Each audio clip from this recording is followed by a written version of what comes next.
Ladies and gentlemen, welcome to another press conference. And the objective of this press conference is to give an update on our last tour before we start another one in 2 days' time. So without much ado, I invite the Secretary General to take the floor.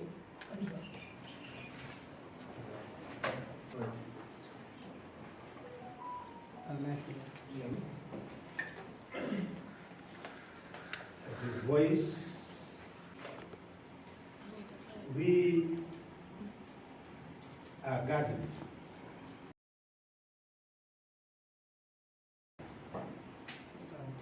our vision and mission as this nation on a transition that is yet to arrive at its destination. 2016 was the start of a transition. We are here today. We must prepare for tomorrow. We are convinced that it is a transitional government, and it is not. This nation is at a crossroads and is in transition. It is in transition because a nation must have a founding instrument, and that is a constitution. And that founding instrument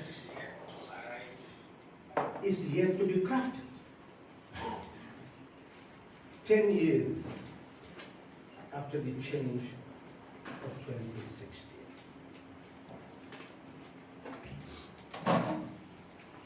Where are we? And where are we to go from henceforth? That is a fundamental conversation that we intend to have with the citizenry, the membership and leadership of our party. Today, many voices could be heard regarding the future of that fundamental instrument. The National Assembly now has a bill before it to provide a constitution for the Gambia. What we hear all over, some are saying it will disappear as it arrives in the National Assembly.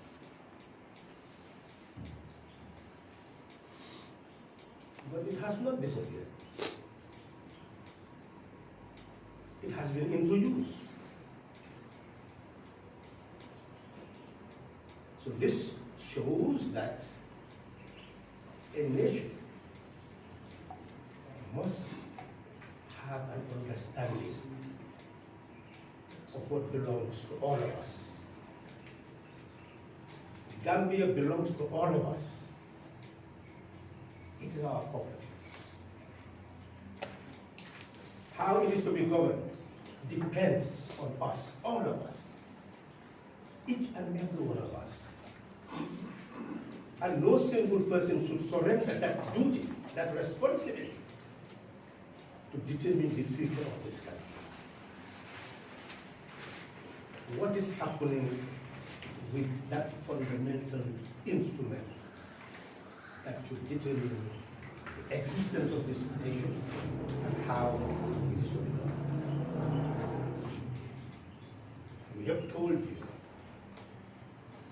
that our sense of history has enabled us to provide guidance.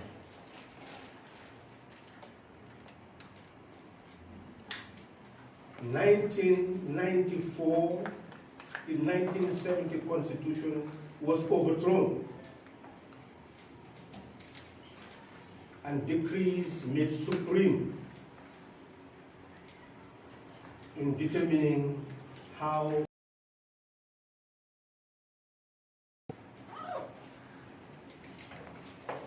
when the 1996 Constitution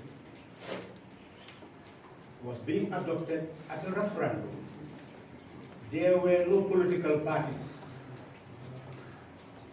There was no National Assembly. There was just general consultation. And anybody who spoke was just a visitor, but had no legal mandate to speak, no authority from the people. But it was either to have a constitution or to continue to be ruled on the decrees. That was the choice before the Gambian people. And all who voted no were actually supporting for decrees to continue to be the supreme law of this country. Because of ignorance, those people thought that they were challenging the military, when in actual fact, they were going to strengthen military rule by not embracing a constitution. Today, many of those who used to call the 1997 a soldier's constitution can no longer say so, because it was that very constitution that we relied on after the coalition war to say that if the sitting president, outgoing president, did not leave office at the end of the term of his office, he would be a rebel. It is the Constitution that said that. That's why the coalition had the might and the audacity to say that.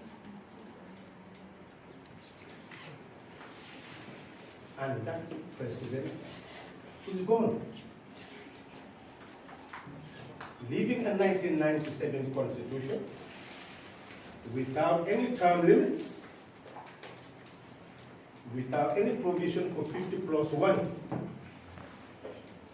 to be the president of this country in the first round.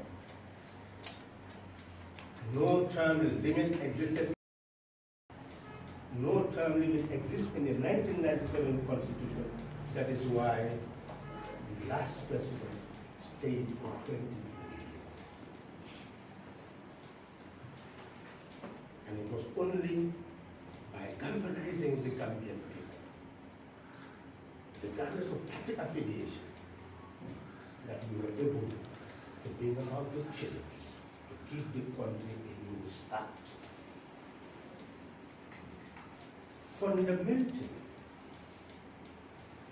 those were the flaws, self-perpetuating noble, that brought the coalition together to effect a change, where we will ensure a level ground for multi-party contest, defend the fundamental rights and freedoms of the citizens, raise their awareness, enable them to take ownership of power, and ensure that a transition would be nurtured that will prepare the Gambian people for a new political dispensation, where power will truly emanate from their concept, and no one will govern without any limitation by the Constitution of the mandate for 2 terms.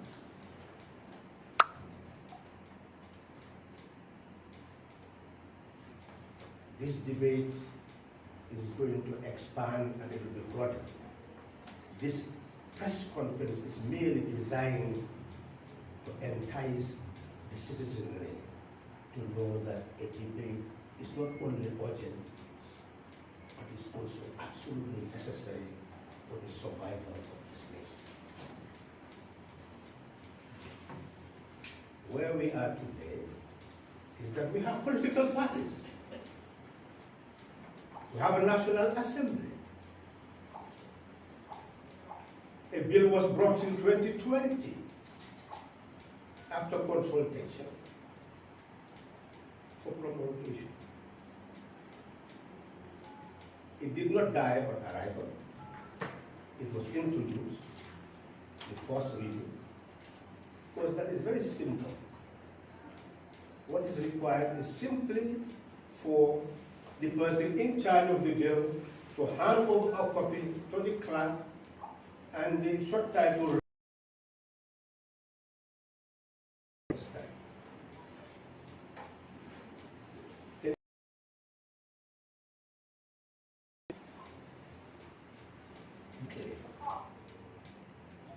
That it is the second and third reading of the bill that would matter.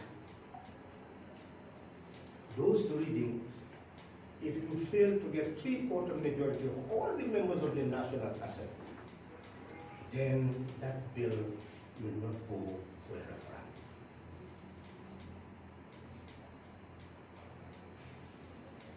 The National Assembly has legislative authority. The bill of the National Assembly. And what the National Assembly was required to do, not every National Assembly member knew. And citizens must know what they are electing National Assembly members. It's for them to know. Because Section 101, subsection 2 of the Constitution states that no bill, except some, could be introduced in the National Assembly without the Standing Order 64 of the National Assembly affirms that no bill should be introduced without the objects and reasons being indicated. And Standing Order 65, when it comes to the second reading, only the principles of the bill, should be discussed, debated on, and voted on. Only the principles.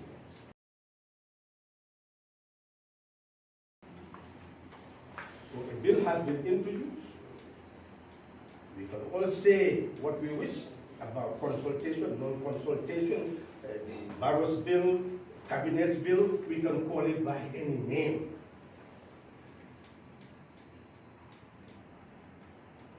But no Gambian who understands the right of citizens and the duty of the National Assembly would say that the President has power to impose provisions of a constitution on a nation or a national assembly.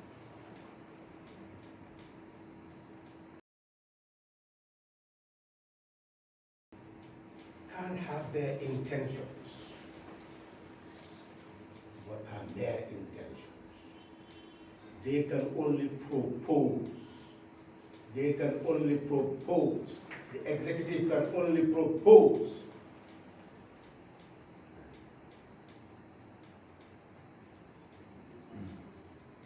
Now that that bill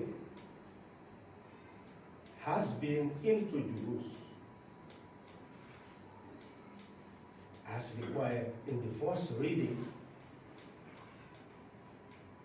the next phase is what is crucial. And this is why we've invited you here today, to know what will be telling the people as we move throughout the country?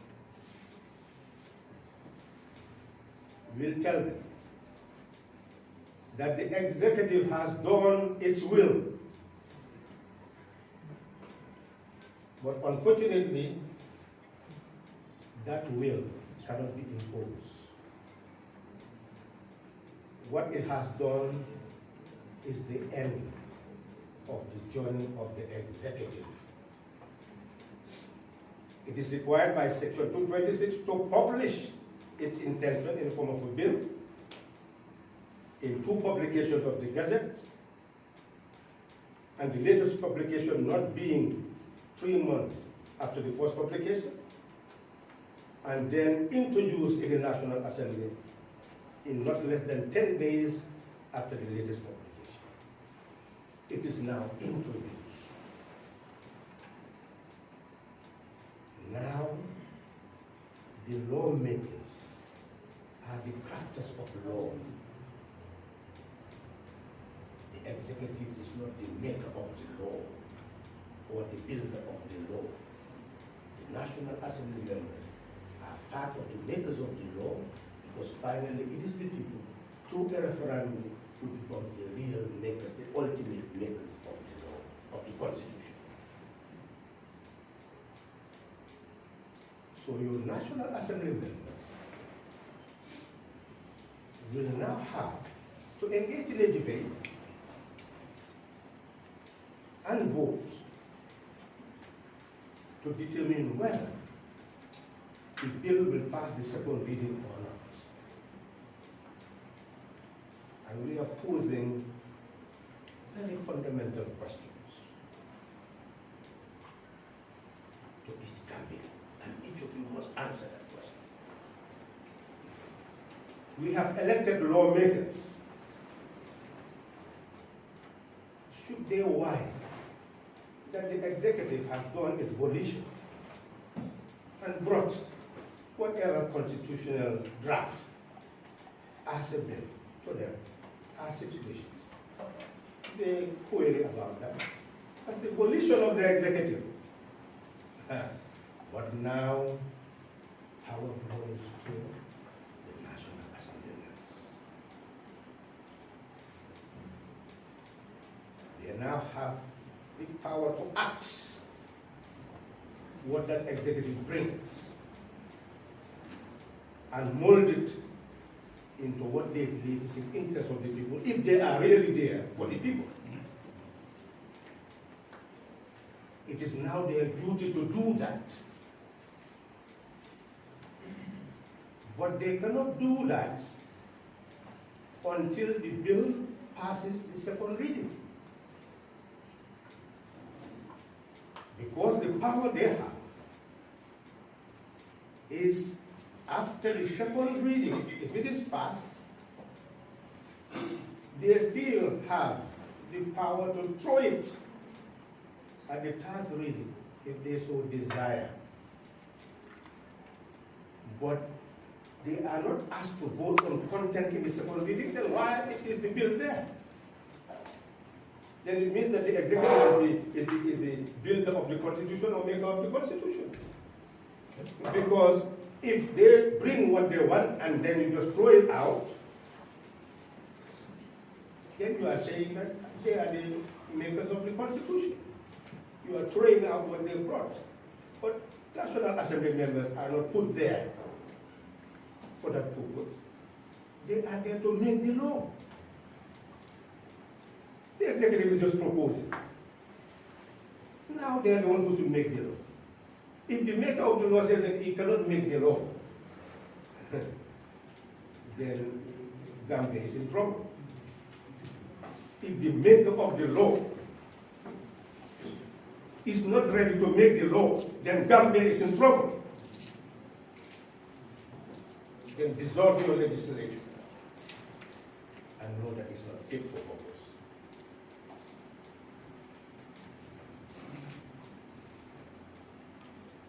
The legislators have the power to allow the bill to pass the second reading and go to the committee stage.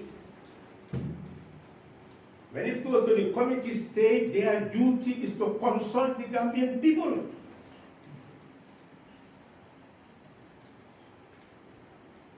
They should have public hearing in and outside the National Assembly, from Khartoum to Koira, Bahara to Paloli, to listen what the people have to say about each of those provisions that the executive proposes.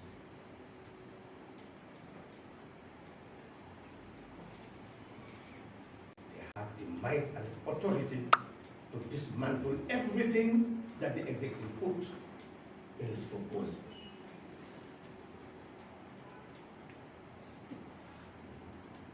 But 3/4 majority is the threshold. And this is what the debate is all about.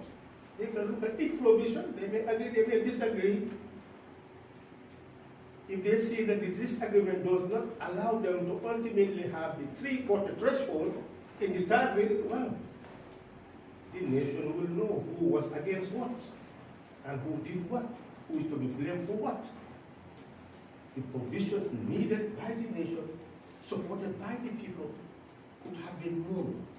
If it is rejected by a few who made it impossible to have 3/4 majority, the population will know. 2026 is not far away. If the population truly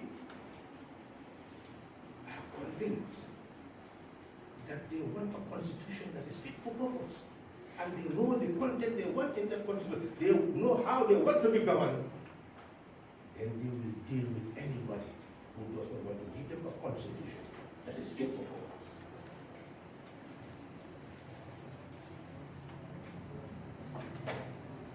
So therefore, this opportunity we have that we never had for the nation to engage in consultation in order to prepare for a new republic must not at all be lost.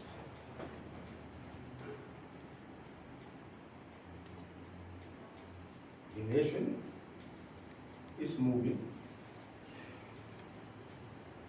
We are told that a budget of 37.8 billion has been passed into law. And now they are moving towards budget execution. Interestingly enough,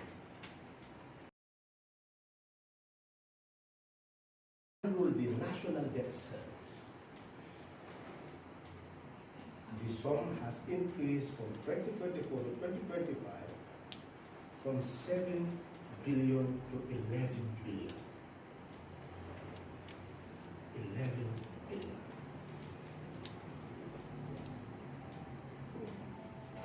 This is more than your budget on education, 5 billion. For health, 2.7 billion. For works, 2.2 billion. Agriculture, 900 and something million.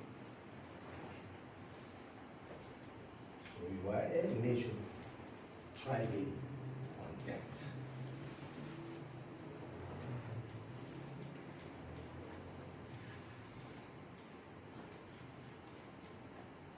If you were to ask the minister on taxation,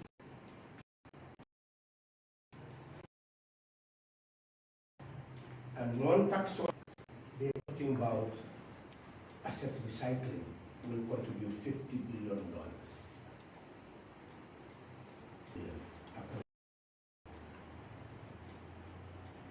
Nations build bridges,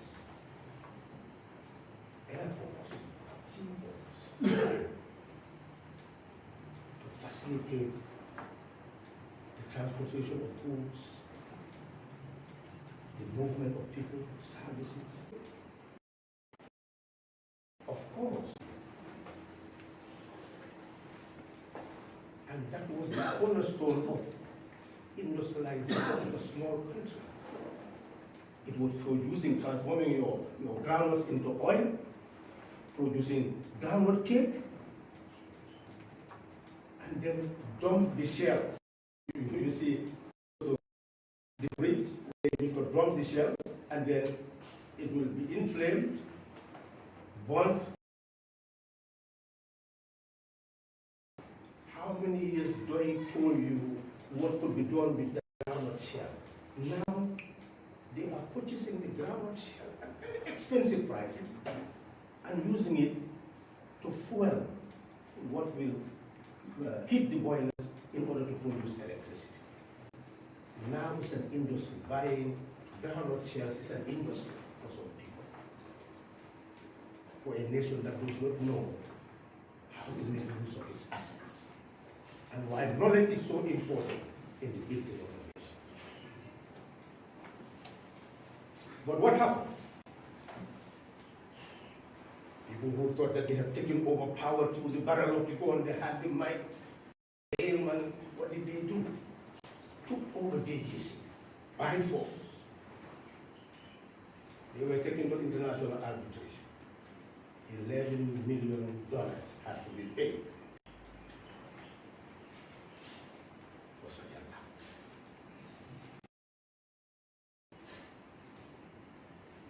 The world does not run by force.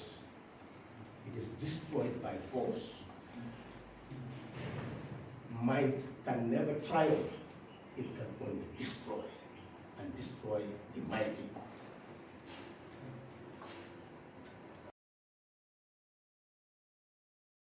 What happened? Now they are saying they are recycling your assets, and people will manage it for profit. But then, if there is currency devaluation of some sort, reduction of some sort, if the exchange rate is not favorable to the Gambian, what happens? Whatever you have to pay will increase. And then if the charges become unaffordable, what will people do? They'll look for options.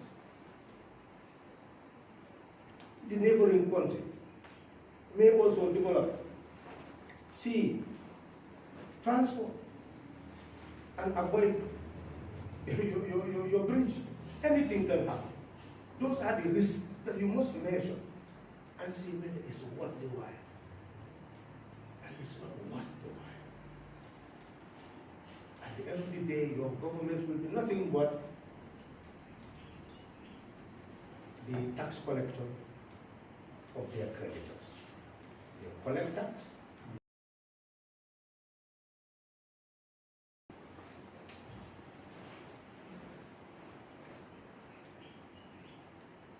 So where do we go from here? We have said, and will be emphasizing during our tour, how to develop our agriculture.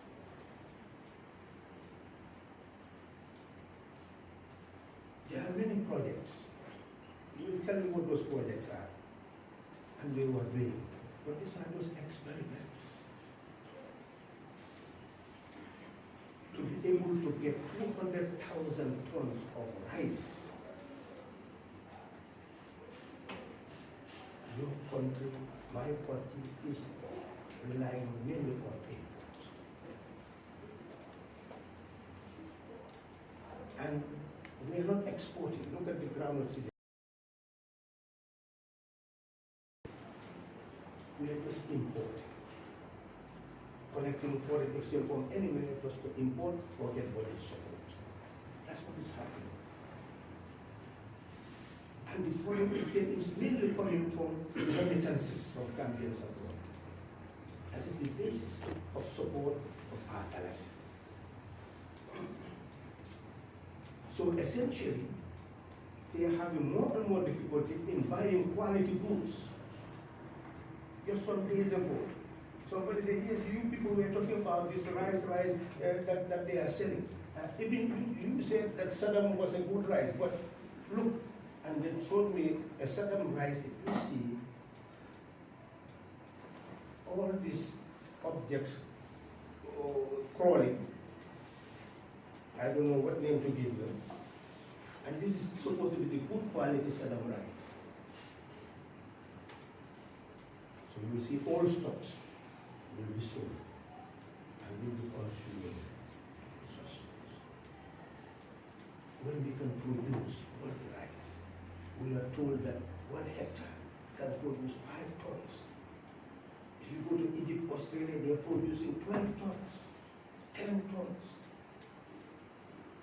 And you've devoted 500 million to Nari last year, 500 million this year, that's $1 billion. To look at organic fertilizer and seeds.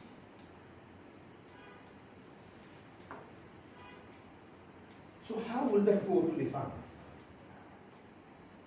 And enable us to rely on about 60,000 hectares, and if it is 10 tons, half that, the more the greater the yield, less the land you will use. That's the purpose of research. What type of variety of crops do we need? And we will move towards food self-sufficiency. But to do that, we must empower the farmer. We must provide the farmer with seed, fertilizer, farming implements. And the farmer produces and return what you have given the farmer to the coffers. That is the way to go. No other way but that. Other than that, you will take your land and give it to a few. They engage in large-scale farming, but your farming population will move from the countryside into the towns because they will not have land to cultivate anymore, and there are no industries in the town to provide them with jobs. So you will have massive unemployment, massive poverty, crime of all sorts. And that's why you have the Haitis of today. Rich land. I've gone through the first revolution of a republic. But today, gangs everywhere. To a point that they're equating poverty with the color of the skins of human beings. That is how low we have become in refusing to take charge of our destiny and putting people in office capable of harnessing our resources to ensure our development. Our problem is not resources. It's not intelligence.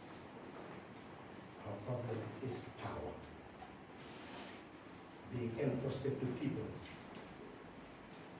who are not yet prepared to govern, to move us from poverty to finance. That is the challenge. It is very clear to us as we move that our sea, aquaculture, can provide us with all the fish we need so that we can have good quality living. We can. We can produce all the poultry, all the ruminants. We don't have the snow that exists in other parts of the world. Beautiful weather. So why are we poor? You look at the energy resources. Go and find out. Just one panel, a solar panel. How much electricity it generates. To see that we can be self-sufficient in the production of electricity. In every nook and cranny of the country. Let me give you facts. This is just to open up the debate. We'll give you the facts. But now we are borrowing and borrowing. The Ministry of Energy is giving $1 billion to prepare to subsidize NAVEC, because you had the billion that it is owing Senegal or Senegal. Cap power.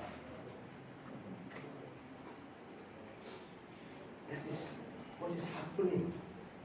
Yes, you see the energy, but where is sustainability? Where is sustainability? Development is about sustainability. Where there's no sustainability, there can only be dependence on development. That's artificial, it's cosmetic. And then they attack you. Don't you see this? You don't want to appreciate what we are doing? Yes, because that's how they see development. They do not look at the quality dimension and the sustainability dimension. How are the people living? Coming to the end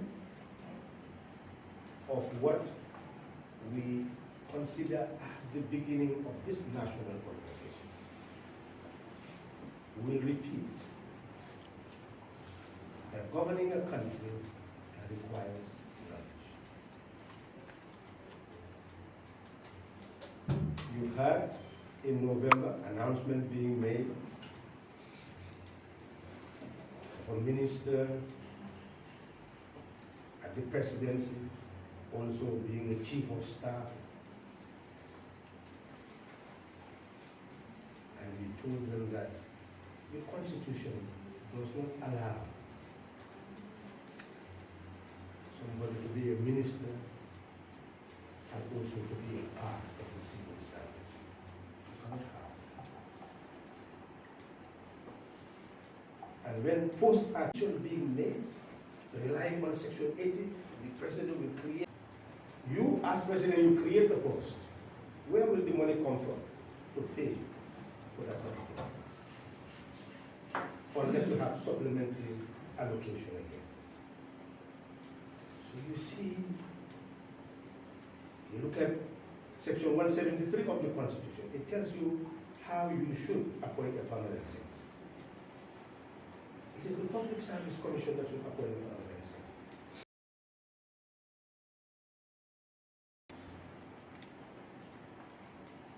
But you see, it changes overnight. Maybe a newspaper like Fourier, Uncle Sam, maybe we chat, Uncle Sam, why don't you go and interview the chairman of the Public Service Commission and ask him whether he is the one making all these changes overnight in the position for permanent secretary on a so frequent basis. So it is important that we know that those who are given authority to govern will only do their best. But it is you who put them there. Don't expect us to come and arrogantly say everything to them.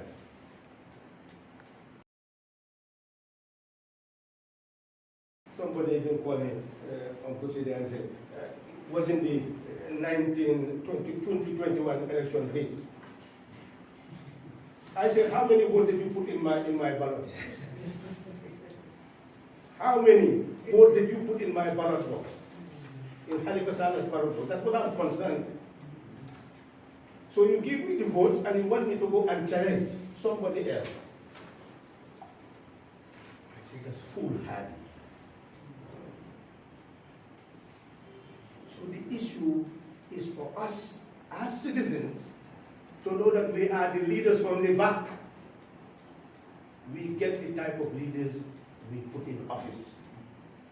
And when we put them there, let's accept responsibility to hold them accountable. And let us not expect others to come day and night and start wrangling.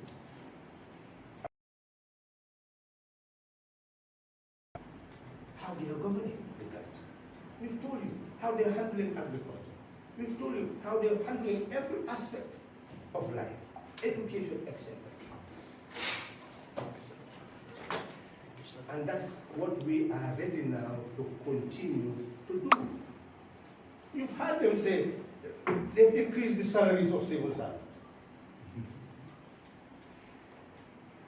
A particular person you got mentioned said, well, compare Nigeria, compare Sierra Leone. Now our base is $3,000.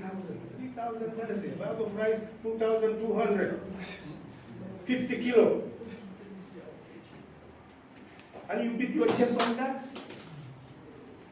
You hear some people say, well, the problem of the civil service, they have some people on top, they are receiving more, others are receiving 3,000. Gambians pay what the top civil servant receive. That is what this middle income society should receive. You don't go to the judges, etc. These people cannot upkeep their families. Petrol $500 a day is how much? $15,000 a month. Even if you receive $30,000, $15,000 on petrol. The other $15,000, what are you going to do with it? Meat every day, $450 is that's how much? That's $12,000, just meat. People are joking.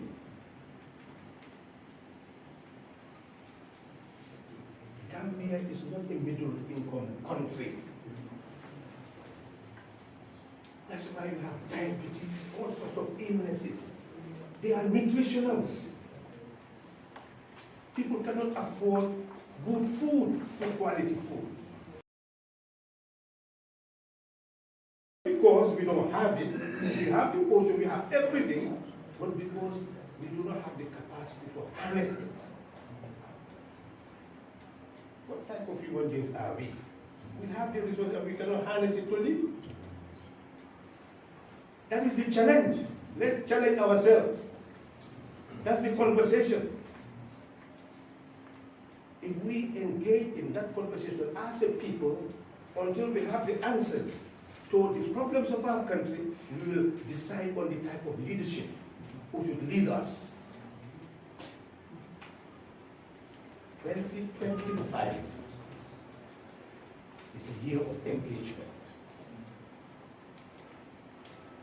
Constructive engagement with each of us, because each of us has a contract with nation and people. Either fulfill it or honor it with disregard at our peril. And we are happy that you've come to join us today. We will be giving you more information, concrete information about your economy, about what is wrong, and how to right it. And we hope that at the end of this journey, before the end of 2025, we will know what our constitution is all about. We cannot talk about coalitions and what is going to happen in 2026 when we don't even know whether we are going to have two term limits, whether we're going to have 50 plus. We don't know anything. And people are not talking about that. That's not their concern. That should be our concern.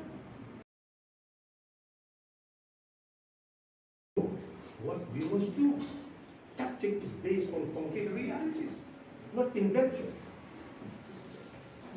So we hope that we are opening up this conversation with you, and it's your duty to engage all political figures on all these issues and help the Gambian people to get the facts and factors governing the development of this country, and to also know exactly what must be done to ensure a path that will lead us to liberty, dignity, and prosperity. Thank you.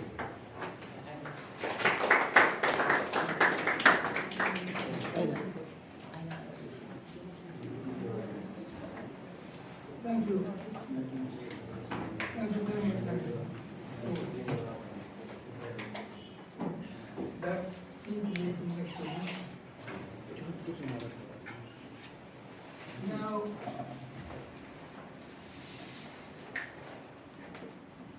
members of the press, it's your turn to ask ask questions if you have any. But before you ask a question, indicate who you are and what press house you are representing. The floor is now open for questions. There's somebody, okay. That's great. Yes, what's your name? Yes, good afternoon. My name is Mamnamuka. I'm from QTV. And I wanted to ask, you recently concluded a nationwide tour, I believe. So I wanted you guys to give us just briefly what you guys did during the nationwide tour. And I heard you mention that in the next 2 days you guys are going to hold another one. So if you could briefly tell us about that as well. Thank you. Thanks.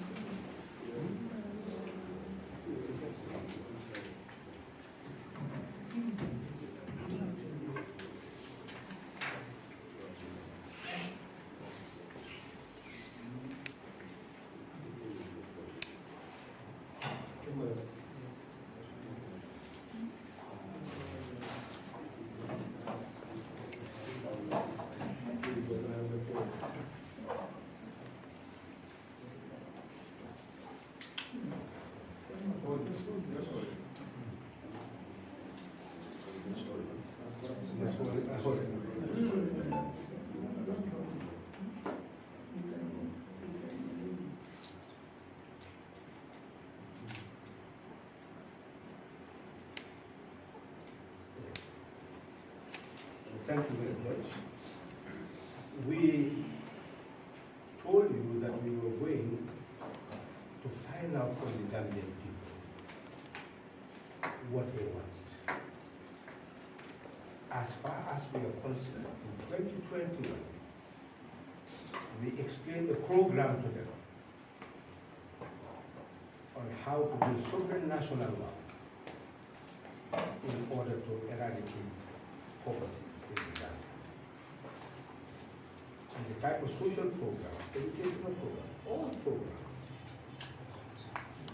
But they voted the way they did. And after that, many people continue complaining that people are experiencing no hardship. We felt, and some also feel, that something needs to be done by political figures to effect the change. They even talked about coalitions and so on. We emphasized that we had a coalition in 2016. Change did come along. Why is it that that change has not given the effect that people would say that their purpose have been served? So therefore, that type of coalition cannot be the right type of coalition if people believe that it did not give them the type of society they had hoped. So in that regard, it is important to go what they have to say. Their reality.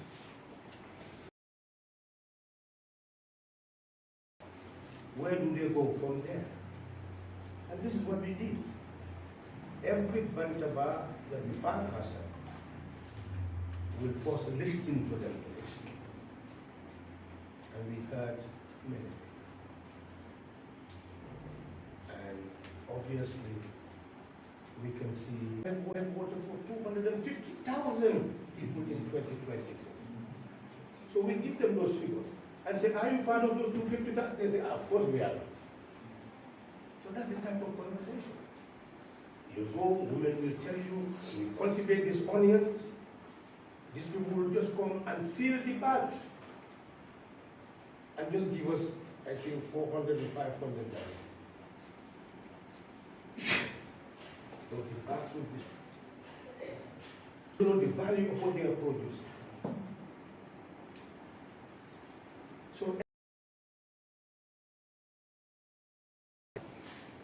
after this tour, to tell you concretely all our experiences, they were very revealing, extremely revealing. You see the poor work conditions, the difficulties, that it's just hardship. It's just the hardship upon hardship. In that regard, we also would tell them what we think could be the solution. For example, you ask people, bag of rice is how much, they will tell you. Meat is how much, you tell you. And you calculate it, you see that this is about 15,000. Do you have this in it? No, they don't have. So it's a fact-finding tool for us. And it's an engagement with the population. And we will continue. And ultimately, we'll be coming back to have a more extensive press conferences to share the findings with you. But hopefully those people who will also follow us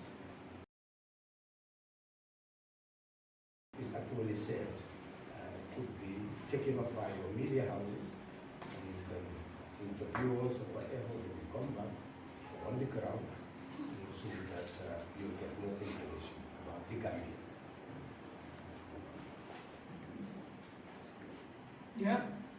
Alright, thank you very much. This is Esaba you've talked on it a bit in your Media house? Esaba Radio. Okay. You've touched on it a bit in your address, that is the challenges in the agricultural sector. But still we see the government putting in just less than $1 billion into it, clearly prioritizing other areas. Now, would you want to put across any message to the government? Well, I believe our message is to the people. The government is a government that the people elect. We are to hold them to account. That is the role of the opposition. We've held them to account in two ways. One, we do not see anything that shows food production as long as they continue to do agriculture the way they do. We've made it clear that in fact we are beginning to see genetically modified crops emerging in the Gambia. We've gone to certain places where people have grown very fine corn, but they cannot get seed.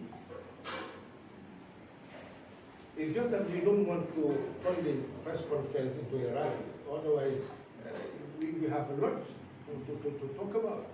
And the seed with knowledge, how will it get to the farmers? So essentially, the ownership system, which is the family ownership system, can only be maintained if you provide them with seed fertilizer family implements. And when they have that, they'll be able to produce at a large scale, and it's not charity, they'll be able to pay back.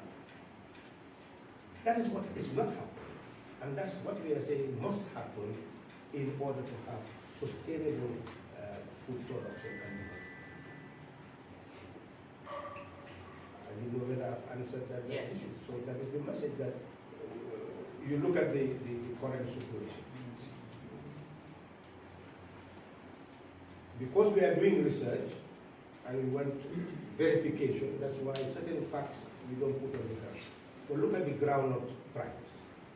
They say $38,000.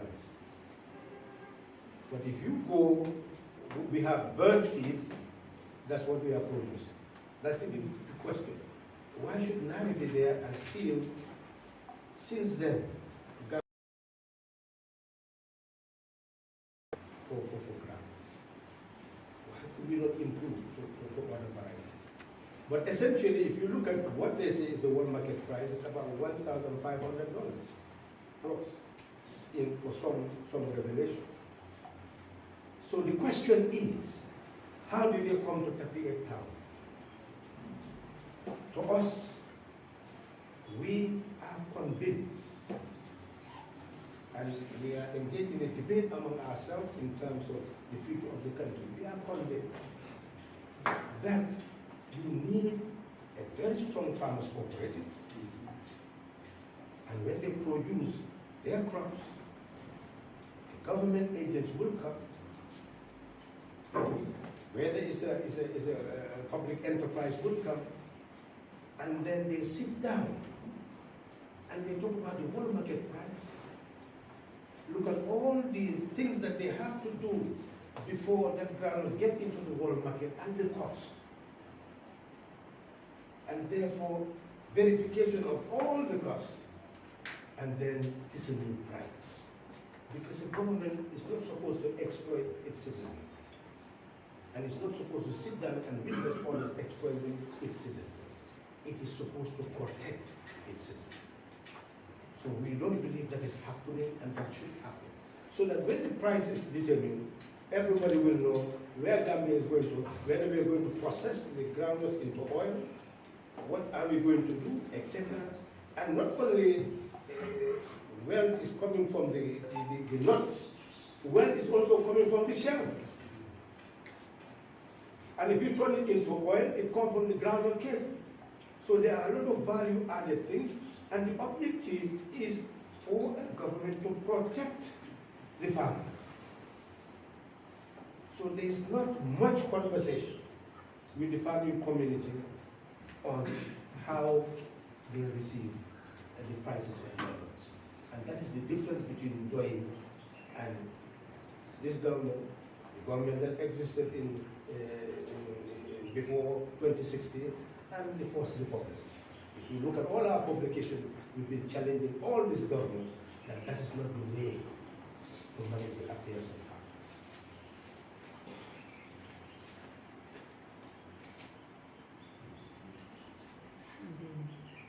But I've quoted certain.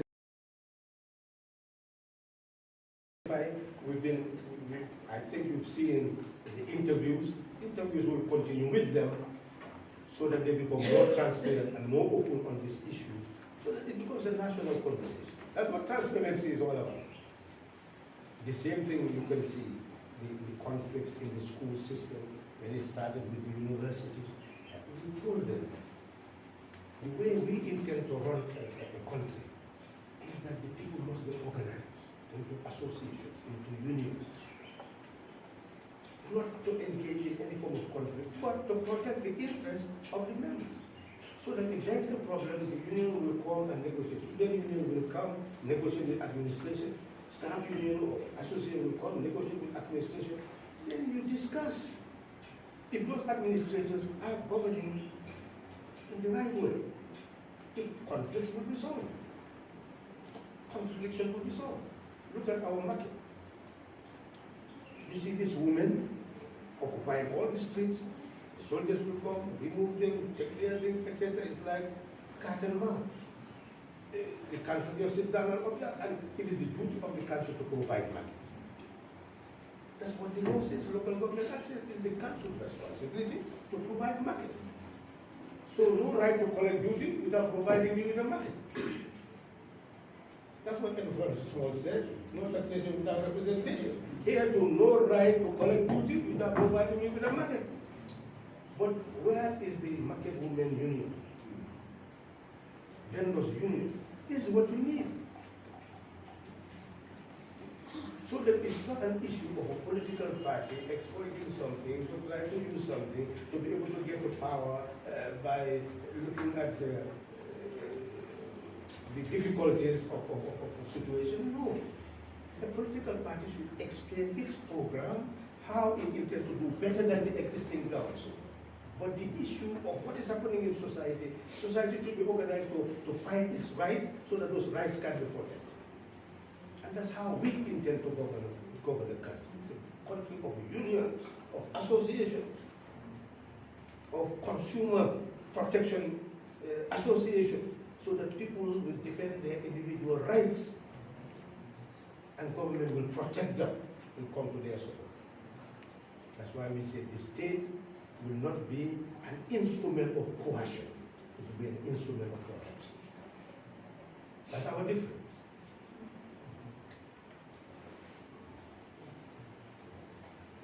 Yes. Okay, my name is Isam Bala, Upright Media TV2 and King FM Radio. I want to know the PDOIS position on the gazetted 2024 draft constitution, because some political parties like the UDP have made a position known that they will not support the draft, and what does that really mean in our democratic system in this country? Yes, you've said what you said. It is you, Mr. Mbalo, who said it at our press conference. When we don't attack other parties, it's not our volition, they are sovereign, they can take their positions. It is the citizen who should engage in conversation with those parties and their leaders and engage with us. What we are saying, the Constitution is yet to reach us. The Constitution is now in the hands of the National Assembly.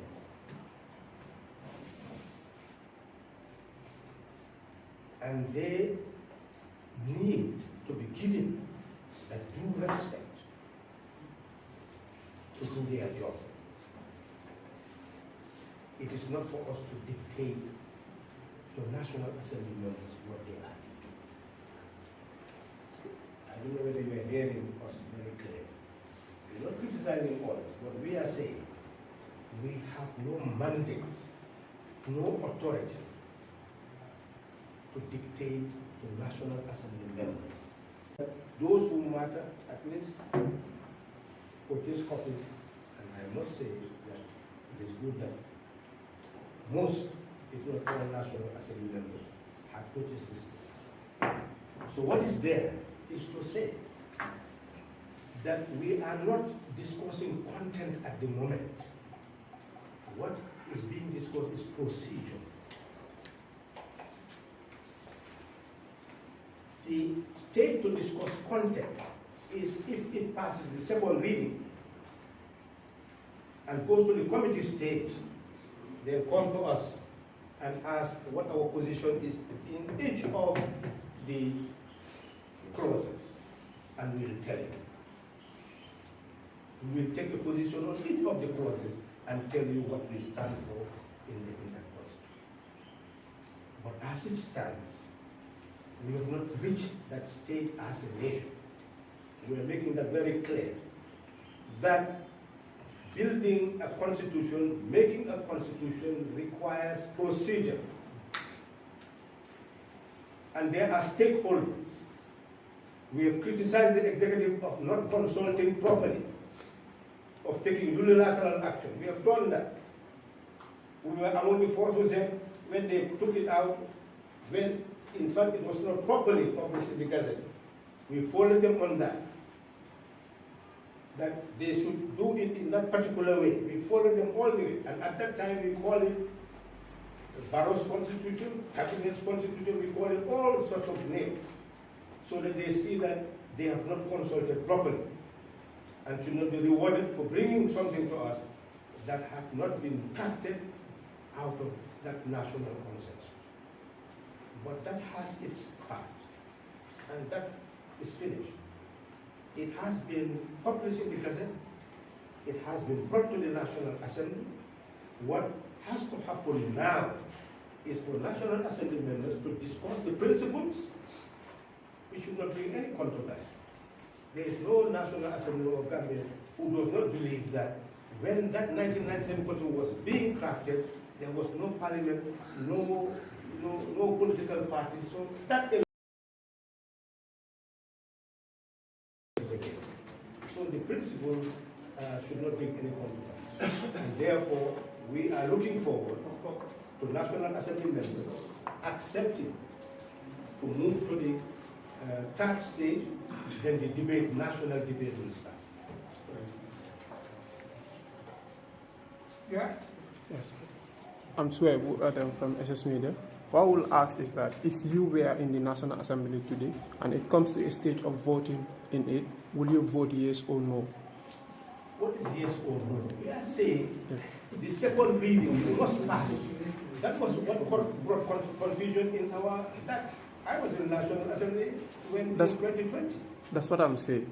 No, but the way you ask this question, if you answer yes or no, anybody can discuss what is being said. Yes or no for one. I'm Will saying, you? Okay. For listen very carefully. In 2020, we voted on the principles and agreed that it should pass the second reading. We will do the same thing. Anybody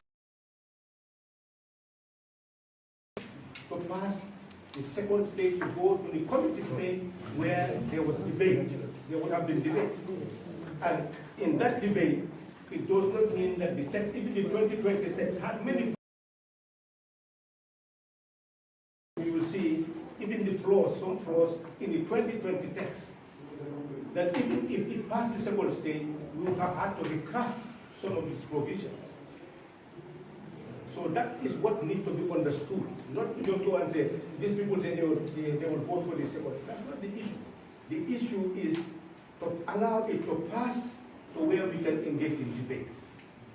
Let's allow it to pass to where we can engage in national debate. Don't deprive the people of a national debate on the text. That's what we are saying.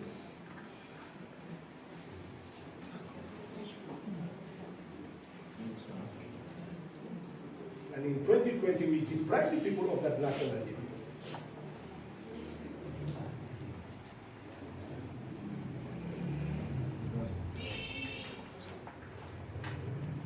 Hello? Yes, any more questions? Seems that there are no more questions. I would beg you to proceed. Let nobody go there and say that these people say that they will pass it in the second reading. Don't distort what they have said. Because the people are not clear yet what is the second reading. What we are saying is, the debate starts after the second reading. So they should allow it to pass the second reading so that a national debate on the content can start. That's what they are saying, that's what you should report. Go ahead. Also, just to get more detailed information on some of the things you addressed during your statement, was this asset recycling thing, which is becoming a trend now.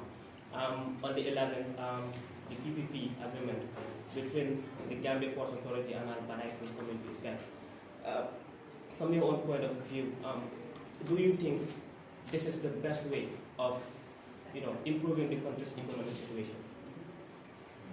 We are saying it's a reflection of economic failure. Because if you have to recycle your assets, it's just like selling also. There was a privatization process in the First Republic. Companies were mismanaged, public enterprise mismanaged, and eventually they had to privatize it. So the issue is not to rely on your sovereign assets, to try to get others to manage it for you so that they can give you something that you can use for development. It's sovereign national law. But if you take something and you get sovereign national law, but if you take something and you give it to be managed by somebody, where are you?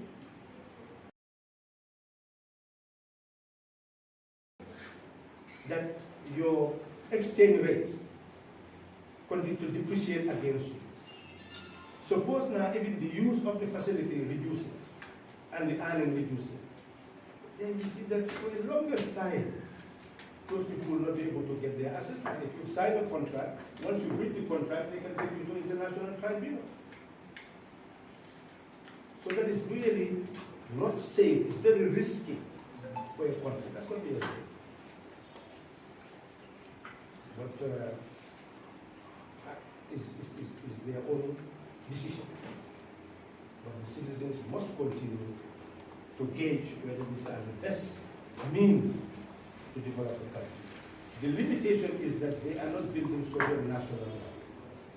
They are not investing. And no country in the world will be able to survive without the state building sovereign national law. That is a law of development that they are ignoring at the moment. But all of you should take note. In the next 5, 10, 15 years, you will hear it everywhere, all over the world, that they cannot just depend on taxation to be able to sustain the world. That is not possible. Okay? You must build sovereign national law.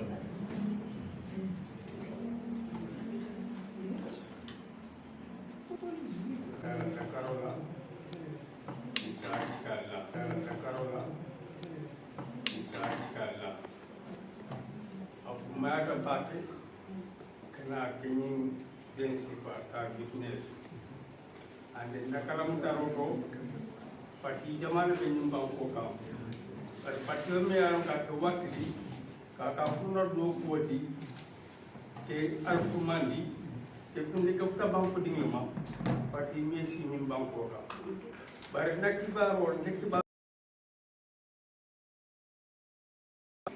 bar pare kebar bunda membe fatala kende ke membe akala do ko de kende ke comme bunda do patio do te enge te dia kuya ke fute ma te katandi te kala mutandi ko ka ke no nyele so atel mu toraneti bakku dinde al mu toraneti bakku dinde ke mol ma koy ke be dia ko ke fute ma ik mo ko mole mune be na fara mune ba tune len mo ndir wax ko ci da mo men to mona be ñu badam len be ko no be men to mona mo be ma so ara baraka ko ma ja ko Leaders of this country to find out leaders of this country to find out from them what their manifestos are. What so when you are communicating, you communicate what is being transmitted here. Your press is accessible to only those who read English. And that's just a small fraction, only a very small fraction of the population. And his concern is how do you access the larger population in this country. Don't you think you have another role to play in making whatever you have to give to the people, to make it accessible to them? That's what he's saying. So the press, you see how you've been ambushed. Any more questions? Yeah. Yes, give us. Good afternoon. I'm Kenneth. You made mention of the role of the National Assembly, that they are the lawmakers, the executive just propose laws, but the ultimate lawmakers are the National Assembly. Have been into that platform, made it very clear that they will kill the draft constitution. As a second reading, they will not even entertain the community state that you are advocating for. What would be a PDOIS position, whether you engage the National Assembly to convince them, since they are the lawmakers, not to kill the draft constitution as a second reading, but allow it to go to community state where the government will have the opportunity to have their say in the government? We are not better citizens than any Gambian citizen. We are not advocating for anything. Each Gambian citizen is sovereign. But this nation can only be governed through our collective intelligence. And that is why we need a conversation among ourselves so that each will reflect and determine what is best for us. I can read you a comment made by the former Bar Association chair on the book, meaning that a jurist of high caliber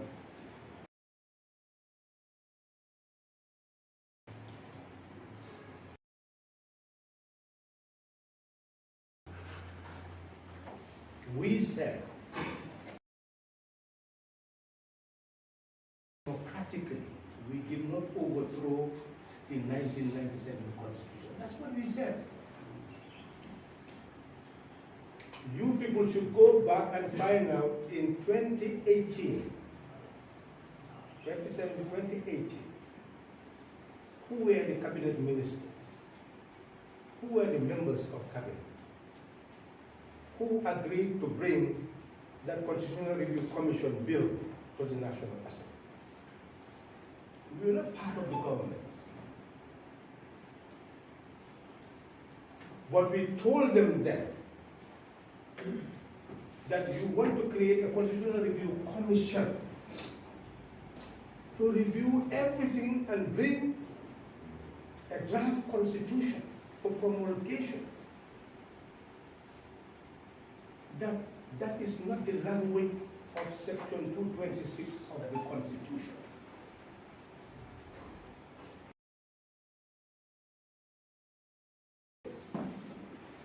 There are provisions in the 1997 Constitution which can be changed by the National Assembly, entrenched and non-entrenched clauses. Isn't that what we told them? That therefore, there is no need to take the route that you people have taken. That could be changed by the National Assembly. Put them together and bring the bill to the National Assembly for change. And those that will require a referendum to put them together, bring it to the National Assembly, and then we look at it, adopt it, and then it goes to the people for a referendum. And at that material time, we were among the only people who were out of the coalition. There was a coalition then, a coalition government. It seemed that we were the only people who did not hold a position in that coalition government. And the National Assembly coalition had the majority.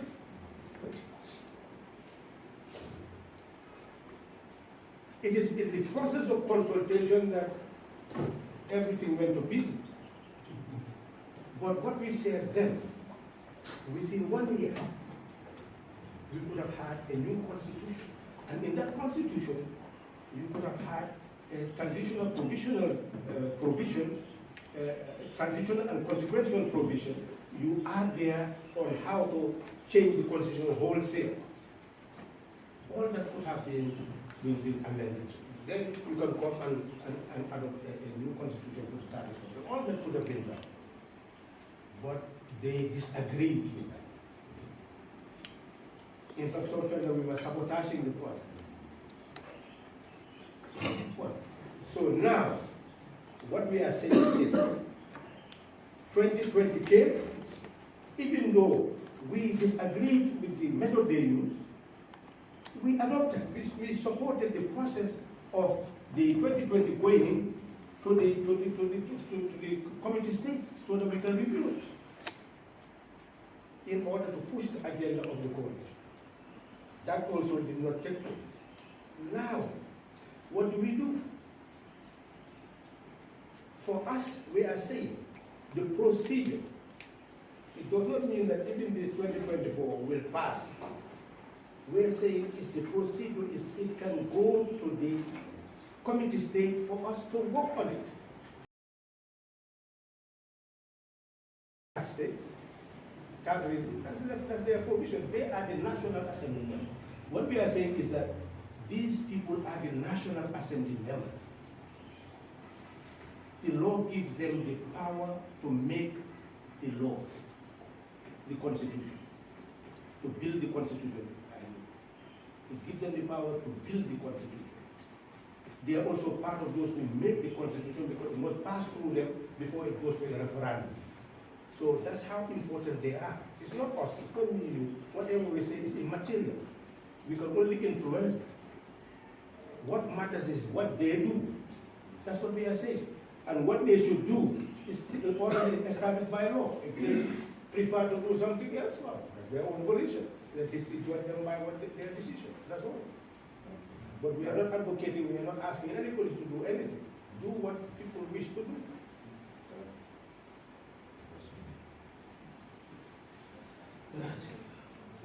Yes? Any more question or comment? And let me just add, in 1996, we were very passionate. We produced booklets. Translated the Constitution, the draft. We did everything to educate the public. Simplify it and publish it in series to make it accessible to the population before this referendum. But essentially, at the end they were blaming us that we are the ones promoting for the people to adopt the Constitution. And what we were doing is telling people that if you don't have a Constitution, you will have decrees.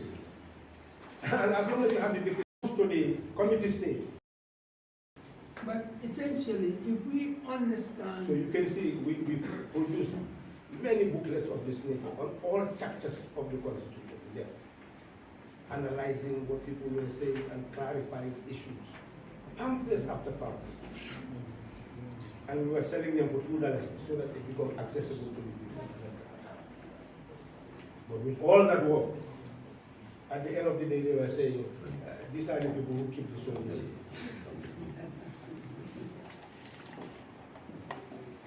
Well, I will add to what has been said. If we understand law-making process, if we critically understand that, we will also understand the fact that any parliament, not just the Gambian parliament, any parliament in the world, which kills a bill before the third reading, that parliament is running away from its fundamental duty. Because it is at the third reading stage that you critically look at every clause of a bill. You can eliminate, you can amend, you can do anything with the bill at that stage.